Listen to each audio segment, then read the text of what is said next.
সবাইকে অসংখ্য ধন্যবাদ। আমাদের ডিআই স্যারের তিনার গুরুত্বপূর্ণ এবং যথেষ্ট মূল্যবান সময় ব্যয় করেও আমাদের এই অনুষ্ঠানটিকে আরো বেশি সুন্দর করে তোলার জন্য ওনাকে ধন্যবাদ। উপস্থিত যদি না হয় কিন্তু আমরা 60 ইয়ার জবটা করতে পারি, এই কল্পনা শুরু করেছিলাম। তখন কিন্তু বর্ধমানে জাস্ট আমাদের সংগঠনের বীজটা পোতা হয়েছিল এবং তারপরে মালায় যেমন ফুলে গাঁথা থাকে সেরকম। আমি কিছুদিন আগে বাঁকুড়া জেলার প্রত্যেকটা 3টে ব্লক সাব ডিভিশনে আমি মিটিং করেছিলাম। এদের নয়, সংগঠনটা করেছে আমরা সবাই। যেমন আছে শুধু আমাদের এই 3 জনের সংগঠন নয়, প্রত্যেকের দ্বারা অবদানের জন্য আজকে আমরা 60 ইয়ার মুখটা আমরা দেখতে পেয়েছি। আমরা যেটা প্রথম দাবি তুলছি, যেটা অলরেডি আমরা প্রথম থেকেই বলছিলাম, যে কম্পিউটারটাকে অবিলম্বে সিলেবাসের অন্তর্ভুক্ত করতে হবে।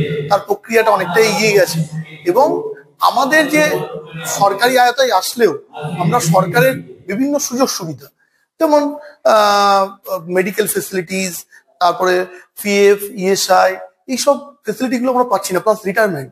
সবচেয়ে বড় যে সমস্যা, যদি কেউ মারা যায়, দুর্ঘটনায় যদি কেউ মারা যায়, তাদেরও কোনো কম্পেনসেশনের কোনো ব্যাপার নেই।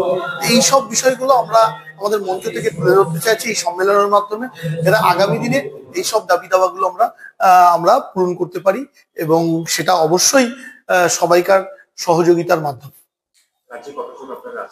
টোটাল আমরা রাজ্যের মধ্যে প্রায় 5,500 জন আইসিটি কম্পিউটার ইনস্ট্রাক্টর আপনার রয়েছে।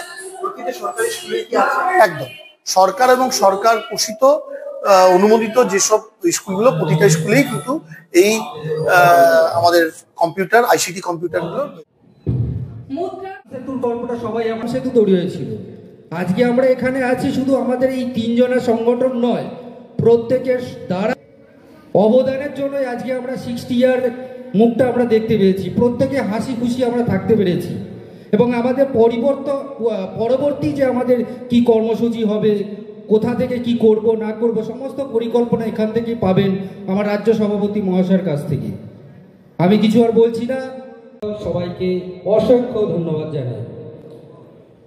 আমরা যখন সংগঠন করি তার ইতিহাস কিছু একটা আছে।